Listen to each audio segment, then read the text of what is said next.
India கூட்டணியிலிருந்து விலகும் காங்கிரஸ், ராகுல் காந்தி திடீர் முடிவு, ஸ்டாலின் அவசர ஆலோசனை.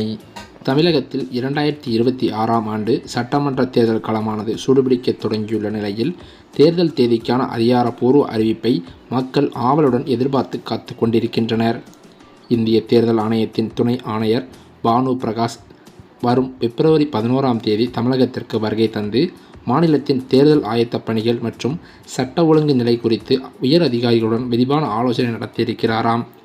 ஏற்கனவே இறுதி வாக்காளர் பட்டியல் தயாரிப்பு மற்றும் மின்னணு வாக்குப்பதிவு இயந்திரங்களின் முதற்கட்ட சரிபார்ப்பு பணிகள் தீவிரமாக நடைபெற்று வரும் சூழலில் இந்த ஆய்வு மிக முக்கியமானதாக கருதப்படுகிறது.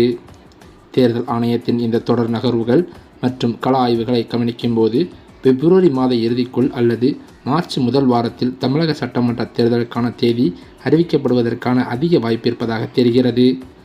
ஏப்ரல் அல்லது மே மாதத்தில் வாக்குப்பதிவு நடைபெறும் என எதிர்பார்க்கப்படும் நிலையில், தேர்தல் நடத்தை விதிகள் அமலுக்கு வரும் முன்பாகவே அரசியல் கட்சிகள் தங்களது கூட்டணி பேச்சுவார்த்தை மற்றும் தேர்தல் வியூகங்களை வகுப்பதில் மும்முரம் காட்டி வருகின்றனர். புதிய வாக்காளர்கள் சேர்க்கை மற்றும் திருத்தப் பணிகள் முடிவடைந்துள்ள நிலையில், ஜனநாயக திருவிழாவிற்கு தமிழகம் முழுவதும் முழுமையாக தயாராகி வருகிறார்கள். அதே சமயம் தமிழக அரசியல் களத்தில் தேர்தல் களம் சூடுபிடித்திருக்கிறது. தேமுதிகவின் கூட்டணி நிலைப்பாடு குறித்த புதிய தகவல்கள் பெரும் பரபரப்பை ஏற்படுத்தியிருக்கிறது.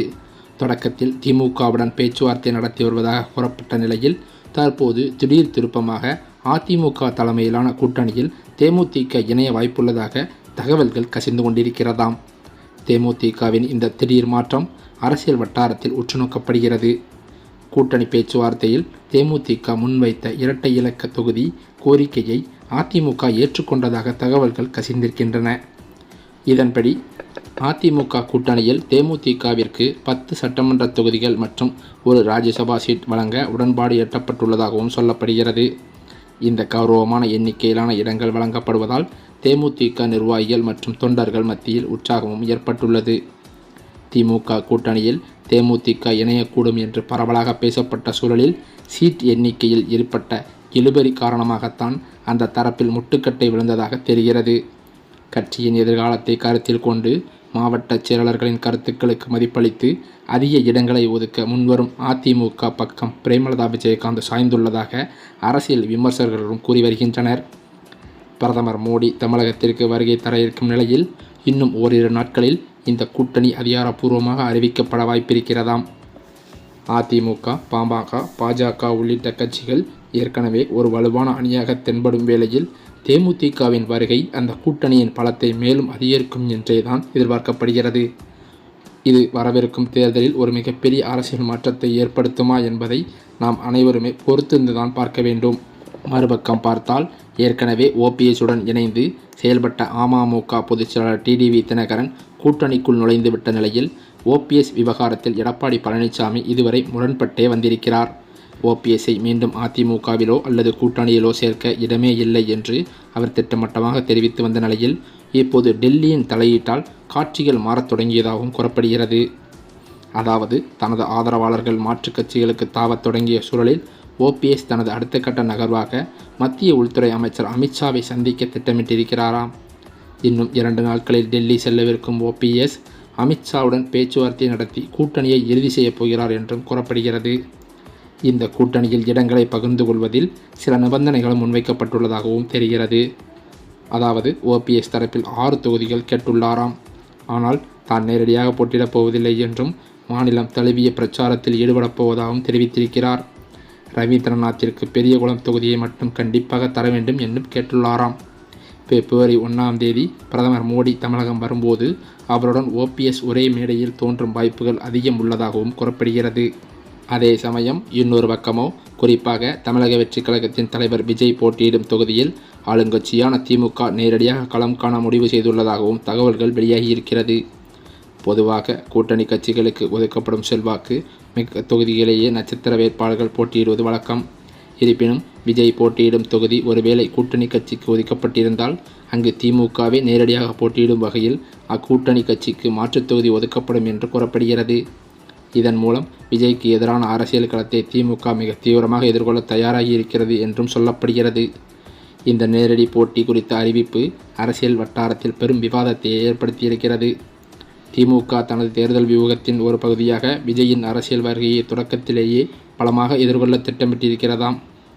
இந்த நிலையில்தான் இளைஞர் மாநாடு என்பது விருதுநகர் மாவட்டத்தில் நடந்து கொண்டிருக்கிறது. அதில் திமுகவில் அதிமுகவிலிருந்து பல்வேறு முக்கிய புள்ளிகளும் மூத்த அமைச்சர்களும் திமுகவில் முதல்வர் ஸ்டாலின் முன்னிலையில் இணைந்துள்ளதாக தகவல்கள் கசிந்துள்ளது. இந்த தகவலால் எடப்பாடி பழனிசாமி கடும் அப்செட்டில் இருந்து வருவதாகவும் அதிமுக தலைமையே பெரிய இடியில் இருந்துள்ளதாகவும் சொல்லப்படுகிறது. அது மட்டுமில்லாமல் தமிழக அரசியலில் இன்னும் சில மாதங்களில் நடக்கவிருக்கும் சட்டமன்ற தேர்தலை முன்னிட்டு கூட்டணி கணக்குகள் எதிர்பாராத திருப்பங்களை சந்தித்து வருகின்றன. குறிப்பாக தமிழக வெற்றிக் கழகத்தின் தலைவர் விஜய் வீசிய அரசியல் வலைக்குள் காங்கிரஸ் கட்சி சிக்கியுள்ளதாக தகவல்கள் வெளிவந்துள்ளது. திமுக கூட்டணியில் காங்கிரஸ் கட்சிக்கு 30 தொகுதிகள் வரை மட்டுமே ஒதுக்க முன்வந்துள்ள நிலையில் ராகுல் காந்தி தனது நிலைப்பாட்டை மாற்றிக்கொண்டு புதிய பாதையில் பயணிக்க திட்டமிட்டுள்ளது ஆளுங்கட்சியான திமுகவிற்கு பெரும் அதிர்ச்சியை ஏற்படுத்தியிருக்கிறது. திமுக கூட்டணியில் 35 இடங்களை கோரிய காங்கிரசிற்கு திமுக தலைமை பிடிக்காமல் இழுபறி நீடித்து வருகிறது.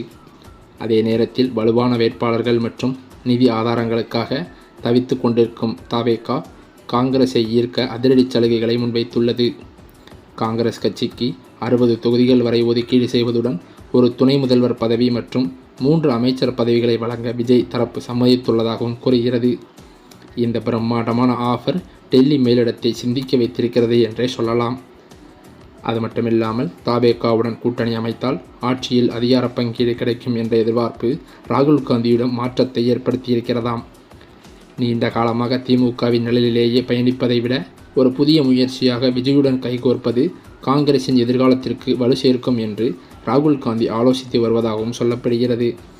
இது தொடர்பான ரகசிய பேச்சுவார்த்தைகள் ஏற்கனவே தொடங்கிவிட்ட நிலையில் காங்கிரஸ் நிர்வாகிகள் மத்தியில் உற்சாகம் ஏற்பட்டுள்ளது. இந்த சூழ்நிலையில்தான் திமுகவின் பிடியில் இருந்து காங்கிரஸ் கட்சி விடுபட்டு தவேகா பக்கம் சாயத் தொடங்கியிருப்பது முதல்வர் ஸ்டாலின் அவர்களிடம் காங்கிரசின் மூத்த நிர்வாகிகள் பலரும் நேரடியாக சென்று திமுகவில் இணைந்து வருவது பேரதிர்ச்சியை ஏற்படுத்தியுள்ளது. அது மட்டுமில்லாமல் காங்கிரஸ் ஆனது தமிழகத்தில் காலூன்ற முடியாத அளவிற்கு காங்கிரஸ் கட்சியே இல்லாமல் போய்விடும் அளவிற்கு காங்கிரசின் நிர்வாகிகள் தற்போது திமுகவில் இணைந்து வருவது ராகுல் காந்திக்கு பெரிய தலைவலியாகவே பார்க்கப்படுகிறது.